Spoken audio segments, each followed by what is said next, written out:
Hello everyone.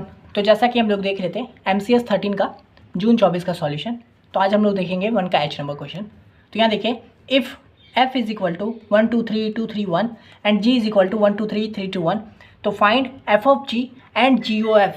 ठीक है, तो देखिए f ऑफ g और g ओ f निकालने का भी क्वेश्चन प्रीवियस में आ चुका था, लेकिन इस बार ना ये f जो है ये मैट्रिक्स के फॉर्म में दे दिया था f और g, लेकिन इससे पहले f नॉर्मल दिया रहता था, g भी नॉर्मल दिया रहता था और फिर फाइंड करना होता था। तो देखिए वो भी ईजी था और ये भी ईजी है, बस एक बार हल्का सा जान जाना है इसको, बस जान गए बहुत ईजी हो जाएगा। तो ये भी 2 मार्क्स का क्वेश्चन है। तो चलिए हम लोग पहले एफ ऑफ जी निकालते हैं। तो एफ ऑफ जी मतलब, तो देखिए पहले मैंने एफ और जी को एज इट इज़ लिख दिया है। एफ ऑफ जी का मतलब क्या हुआ ना कि जो पार्ट जी में है, तो सबसे पहले हम लोग यहाँ पे जी को देखेंगे। एफ ऑफ जी का मतलब हो गया पहले हम लोग जी को ध्यान देंगे। ठीक है, तो जी पे गए, अब देखिए यहाँ पे 1 पे गए। ठीक है, तो 1 जब हम लोग, इसका मतलब क्या हुआ ना, ये मैट्रिक्स इसको कैसे करेंगे, तो जब हम लोग ये इनपुट दिए 1 इनपुट दिए तो आउटपुट क्या आया 2। ठीक है, जब 2 दिए तो आउटपुट क्या आया 3, जब 3 दिए तो 1 आया। तो इस तरह से हम लोग को समझना है, ये हो गया 1 दिए तो 2 आया, 2 दिए तो 3, इस तरह से। ठीक है, जी में भी ऐसा ही। तो यहाँ पे देखिए जब एफ ऑफ जी रहेगा तो हम लोग जी पे ध्यान देंगे। ठीक है, जी हो गया हम लोग का मेन, तो जी पे ध्यान दिया, जी पे आए 1, जब हम लोग इनपुट दिए थे तो आउटपुट क्या आया 3। तो हम लोग क्या करेंगे, इस 3 को हम लोग अपने एफ में ढूंढेंगे। तो यहाँ देखिए एफ में आए तो 3 कहाँ है, यहाँ पे है ऊपर। तो जब हम लोग 3 दे रहे हैं तो यहाँ पे आउटपुट क्या आ रहा है 1 आ रहा है। तो बस हम लोग क्या करेंगे, 1 के साथ हम लोग का क्या बन गया है 1 आउटपुट आएगा, है ना। कैसे समझे, जी पे गए, जी पे क्या है 1 है, तो 1 जब हम लोग वैल्यू इसमें जी में डाल रहे हैं तो आउटपुट क्या आ रहा है 3 आ रहा है। तो बस इस 3 को मैंने अपने एफ में ढूंढा और यहाँ पे देखा जब एफ में हम लोग 3 डाल रहे हैं तो आंसर क्या आ रहा है 1 आ रहा है। तो बस 1 के साथ हम लोग का क्या बन गया 1 बन गया, इस तरह से। ठीक है, अब देखिए वापस से जी पे गए, अब यहाँ पे 2 है, तो जब हम लोग 2 डाल रहे हैं तो क्या आ रहा है 2। तो इस 2 को मैं अपने एफ में ढूंढा, तो यहाँ पे क्या है, जब हम लोग 2 डाले तो आंसर क्या आया 3 आया। तो क्या हो गया हम लोग का 3 हो जाएगा, तो यानी कि 2 पे हम लोग का क्या आंसर आया 3 आया। इस तरह से समझे, 2 पे गए, 2 मेरे को यहाँ पे अपना इसका आउटपुट पे लेकेगा, मैं इसको यहाँ ढूंढा, इसका आउटपुट जो था उसको मैंने यहाँ पे लिख दिया। ठीक है, तो 2 के साथ हो गया 3, सेम विथ 3 है यहाँ पे। तो अब देखिए 3 है तो यहाँ पे क्या आया 1 आया, 1 को मैं अपने एफ में ढूंढा, तो एफ में यहाँ पे 1 है, 1 को जब डाले तो आउटपुट क्या है 2, तो यहाँ पे 2 हो गया, 3 के साथ क्या हो गया 2 हो गया, समझे। तो बस इतना काम था हम लोग का, एफ ऑफ जी ये निकल गया, खत्म बात। अब देखिए फिर क्या है जी ओ एफ निकालना है। तो बस मैंने इस पर क्या किया, जी को भी इस तरह से लिख दिया, एफ को यहाँ लिख दिया है अपने हिसाब से। आप चाहते तो एफ और जी को ऐसे लिख सकते थे, लेकिन सुविधा के लिए मैंने यहाँ पे जी पहले लिख दिया, एफ यहाँ लिख दिया है। ठीक है, अब देखिए जी ओ एफ निकालना है। तो अब देखिए जी ओ एफ निकालेंगे तो क्या है, एफ हम लोग का हीरो बन गया, तो हम लोग एफ पे चेक करेंगे। ठीक है, तो देखिए एफ पे चेक करेंगे तो क्या हो जाएगा 1 पे आए। ठीक है, 1 को जब डाले तो आउटपुट क्या आया 2। इस 2 को मैं क्या किया अपने जी में आया ढूंढने के लिए, है ना, जी ओ एफ निकाल रहे इसलिए पहले एफ को देखे फिर जी में आए ढूंढने। तो जब हम लोग 2 निकाले तो 2 को यहाँ ढूंढने आए जी में, तो देखिए जब 2 वैल्यू डाल रहे हैं तो आउटपुट क्या आ रहा है 2 आ रहा है। ठीक है, यानी कि जब हम लोग 1 दिए तो 1 हो गया और इसको 2 को यहाँ पे आउटपुट क्या आया 2 आया, है ना, इस तरह से।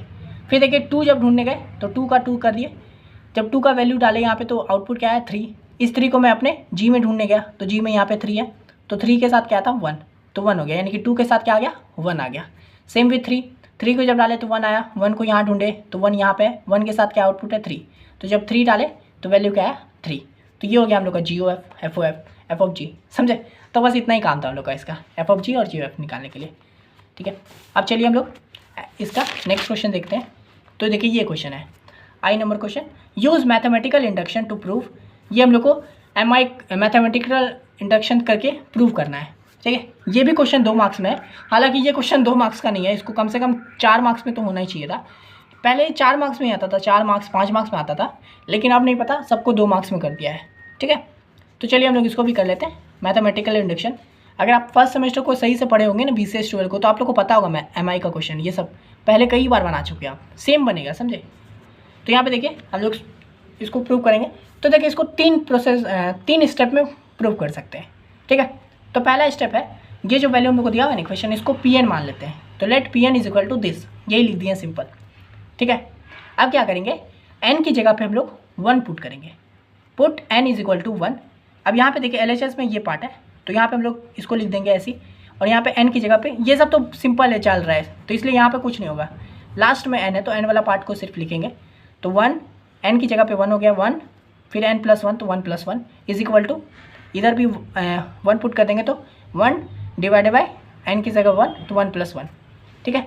इसको सॉल्व करेंगे तो क्या आएगा 1/2, इसको भी 1/2। तो यहाँ पे देखिए दोनों हम लोग का LHS और RHS ट्रू हो गया, यानी कि n का वैल्यू जो है 1 देने पे ट्रू होता है, तो यानी कि P1 इज़ ट्रू।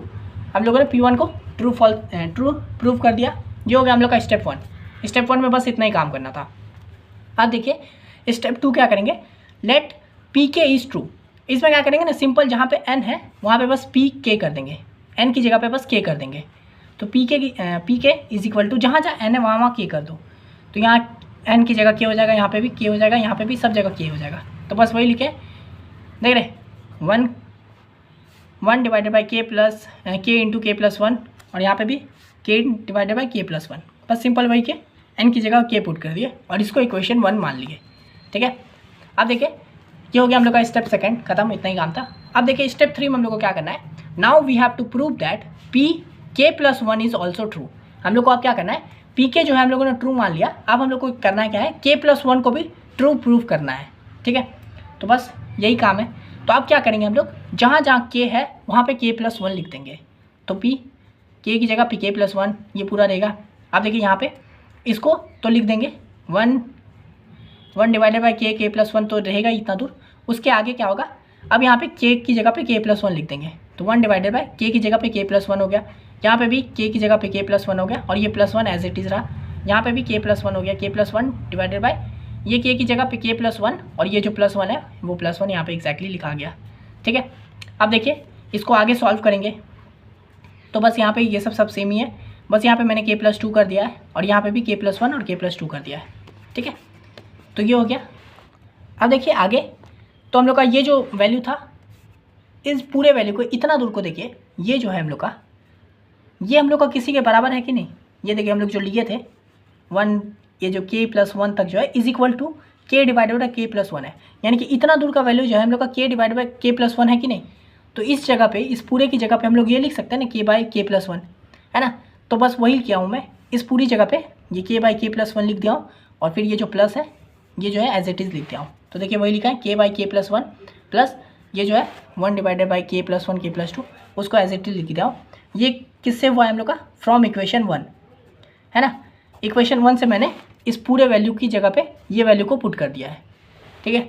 अब बस सिंपल इसको सॉल्व करेंगे तो इन दोनों के बीच में LCM हो जाएगा, तो K+1 है, K+1 K+2 हो जाएगा।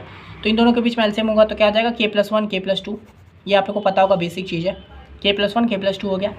यहाँ पे देखिए K+1 है यहाँ पे, तो इसके साथ क्या मल्टीप्लाई हो जाएगा, डायरेक्ट K+2 से मल्टीप्लाई होगा, क्योंकि K+1 तो यहाँ पे है ही, तो इसके साथ K+2 हो गया।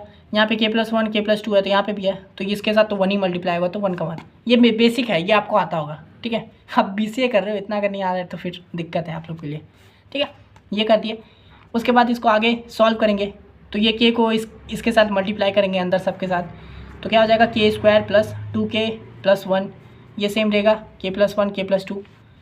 बस इसको अब देखिए इस 2K को इस तरह से ब्रेक करेंगे जिससे ये 2 फॉर्म में हो जाए, ऐड करने पे ये आए, मल्टीप्लाई करने पे इस तरह का है, वो जो बेसिक करते हैं, है ना। तो हम लोग K को 2K को कैसे ब्रेक कर सकते हैं, तो K प्लस K फॉर्म में ब्रेक कर सकते हैं। तो देखिए ऐड करने पे क्या आ गया 2K, और मल्टीप्लाई करने पे क्या हो जाएगा K इंटू K, तो 1K का स्क्वायर हो जाएगा, है ना, 1K का स्क्वायर वही हुआ। तो बस इसको हम लोग ब्रेक किए। अब इन दोनों के बीच में पता है कॉमन निकलेगा, पहले इन दोनों के बीच में फिर इन दोनों के बीच में, तो इन दोनों के बीच में क्या कॉमन निकलेगा, तो K कॉमन निकलेगा। तो K कॉमन निकल गया, यहाँ पे K स्क्वायर था तो अंदर क्या बचा, एक K बच गया, प्लस और ये K यहाँ पे बाहर निकल गया तो अंदर क्या बचा 1। इन दोनों में से क्या कॉमन निकलेगा, K+1 में से 1 कॉमन निकल जाएगा, अंदर क्या बचेगा K+1, है ना, डिवाइडेड बाई सेम रहेगा। अब देखिए यहाँ पे क्या बच गया K+1 और K+1, तो K+1 हो गया, और ये जो K+1 है ये हो गया, डिवाइडेड बाई K+1 K+2, ठीक है। तो ये K+1 ऊपर नीचे कट जाएगा, तो क्या बचेगा K+1 K+2, और यही हम लोग का देखिए RHS है, यही हम लोग को प्रूव करना था ना K+1 K+2, तो ये हम लोगों ने प्रूव करके लिया है K+1 divided by K+2 is equal to RHS, hence proved, ठीक है। तो by mathematical induction we can say that given a term is true, ये आप लास्ट में लिख सकते हो या फिर इतना भी लिख के छोड़ सकते हो, ठीक है। तो ये था क्वेश्चन नंबर 1 का आई। अब चलिए नेक्स्ट क्वेश्चन इसका हम लोग देख लेते हैं, 1 का J नंबर, ठीक है। तो ये क्वेश्चन बोल रहा है how many different string can be made from the letter of the word success using all the letters, ठीक है। तो हम लोग को कितना वर्ड बन सकता है ये सक्सेस का यूज़ करके, ठीक है। तो देखिए ये भी 2 मार्क्स का है, तो इसको बनाते हैं। चलिए, तो हम लोग को यहाँ पे क्या दिया हुआ है, इस वर्ड को देखिए, ये जो सक्सेस है इसमें ना कुछ वर्ड्स तो हम लोग का रिपीटेड है, जैसे ये डबल सी है, एस भी रिपीट हो रहा है ना। तो जब कोई ऐसा वर्ड हो जिसमें रिपीटेड चीज़ होते रहता है ना, तो उसको सॉल्व करने का तरीका क्या होता है उसको देखते हैं यहाँ पे। तो पहले हम लोग का देखिए एन कितना है, एन यानी कि टोटल कितना वर्ड है, तो 7 है। सक्सेस में देखिए 1 2 3 4 5 6 7, तो हम लोग का एन कितना है 7 टोटल लेटर्स ये सक्सेस के अंदर, है ना। उसके बाद देखिए रिपीटेड कौन कौन सा चीज़ है उसको भी लिख लेंगे।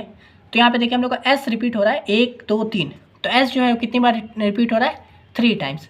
और कुछ रिपीट हो रहा है, हाँ सी रिपीट हो रहा है 2 टाइम्स, तो सी कितना है 2 टाइम्स। और कुछ हो रहा है, नहीं हो रहा है, तो बस हो गया, जो रिपीट हो रहा है उतना ही को लिखना है। तो ऐसे है, सी है। तो आप देखिए so now number of different string is, different string का क्या हो गया, total letters divided by repeated letters 1 repeated letters 2, उस तरह से टोटल लेटर्स का फैक्टोरियल डिवाइडेड बाय जितने भी रिपीटेड हो रहे हैं उन सब का नीचे मल्टीप्लिकेशन, ठीक है। तो ये चीज़ आप लिखोगे तो लिखो, नहीं लिखना है तो मत लिखो, या मैं आप लोगों के लिए समझाने के लिए लिखा हूँ। बस आप डायरेक्ट यहाँ पे लिखोगे number of different string is 7 factorial, यानी कि जितना है टोटल, तो 7 फैक्टोरियल डिवाइड कर देंगे हम लोग किससे, तो जो रिपीट हो रहा है उससे। तो डिवाइड क्या है, हम लोग का एस कितनी बार डिवाइड हो रहा है, मतलब 3 बार हो रहा है रिपीट, तो 3 फैक्टोरियल इंटू सी कितनी बार हो रहा है, तो 2 बार, तो 2 फैक्टोरियल, ठीक है। तो हम लोग इस तरह से नीचे डिवाइड कर देंगे वो सब नंबर से जो बार बार रिपीट हो रहा है और कितनी बार रिपीट हो रहा है उससे, ठीक है।